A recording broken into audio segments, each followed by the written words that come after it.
কসবাকাণ্ড নৃশংস, জঘন্য, হাড়হিম, অকথ্য। এবার যে খবর উঠে আসছে যে অভিযুক্ত মনোজিৎকে সাসপেন্ড করা হয়েছে কলেজের পক্ষ থেকে।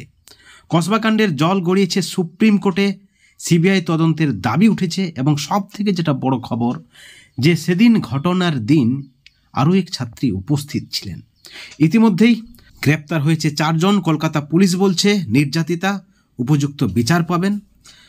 প্রহরীকে জিজ্ঞাসাবাদ করে জানা গিয়েছে যে আরও এক ছাত্রী সেদিন উপস্থিত ছিলেন, কিন্তু তিনি বাড়ি চলে যায়। এবং সব থেকে যেটা বড় প্রশ্ন যে সেদিন ছুটির দিন ক্যাম্পাসে কি করছিলেন 17 জন ছাত্রছাত্রী। ইতিমধ্যে 15 জনকে জিজ্ঞাসাবাদ করেছে পুলিশ।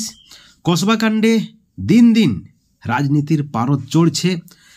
কেন্দ্রীয় হস্তক্ষেপের দাবি জানাচ্ছেন বিজেপিরা।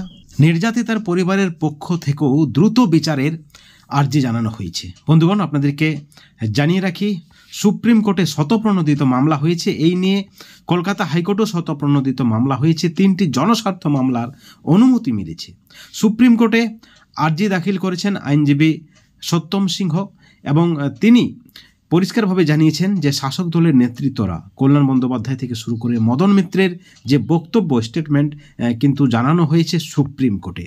এবং একই সঙ্গে এই ঘটনায় কলকাতা হাইকোর্টের বিচারপতি সোমেন সেনের দৃষ্টি আকর্ষণ করেছে আইনজীবীদের একাংশ। 3টি জনস্বার্থ মামলা দায়েরের অনুমতি জানানো হয়েছে কলকাতা হাইকোর্ট থেকে। আপনাদেরকে জানিয়ে রাখি যে বৃহস্পতিবার মামলাগুলির শুনানির সম্ভাবনা রয়েছে। মামলা দায়েরের অনুমতি চেয়ে আর্জি জানিয়েছেন 3 জন আইনজীবী, সৌম্য-শুভ্র রায়, সায়ন দে এবং বিজয় কুমার সিংহল। আদালতের নজরদারিতে তদন্ত হোক এই আর্জি রয়েছে। অবসরপ্রাপ্ত বিচারপতির নজরদারিতে তদন্ত হোক এই দাবি জানানো হয়েছে। অর্থাৎ কসবাকাণ্ডের পারদ দিন দিন চড়ছে। কসবাকাণ্ড নিয়ে ইতিমধ্যে শুরু হয়েছে রাজনীতি। বিজেপির পক্ষ থেকে মারাত্মক পদক্ষেপের হুঁশিয়ারি দেওয়া হয়েছে। বিজেপির অভিযোগ, এ রাজ্যে মহিলা মুখ্যমন্ত্রী তা সত্ত্বেও মহিলারা নিরাপদ নয়।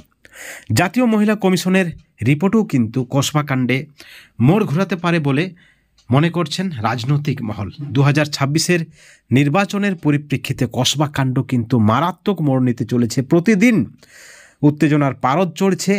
অভিযোগ শাসক দলের দিকে। পুলিশের ভূমিকায় প্রশ্ন উঠেছে, যদিও কলকাতা পুলিশের পক্ষ থেকে ইতিমধ্যেই পোস্ট করা হয়েছে যে নির্যাতিতা দ্রুত বিচার পাবে। বন্ধুগণ, এই ভিডিওর পরিপ্রেক্ষিতে আপনাদের মতামত কি? আপনাদের প্রতিক্রিয়া কি? কসবাকাণ্ড কি অস্বস্তিতে ফেলবে রাজ্যের শাসক দলকে? অবশ্যই আপনাদের মতামত আমাদের চ্যানেলের কমেন্ট সেকশনে কমেন্ট করে জানাবেন। ভালো থাকবেন, সুস্থ থাকবেন, সচেতন থাকবেন। Thank you so much.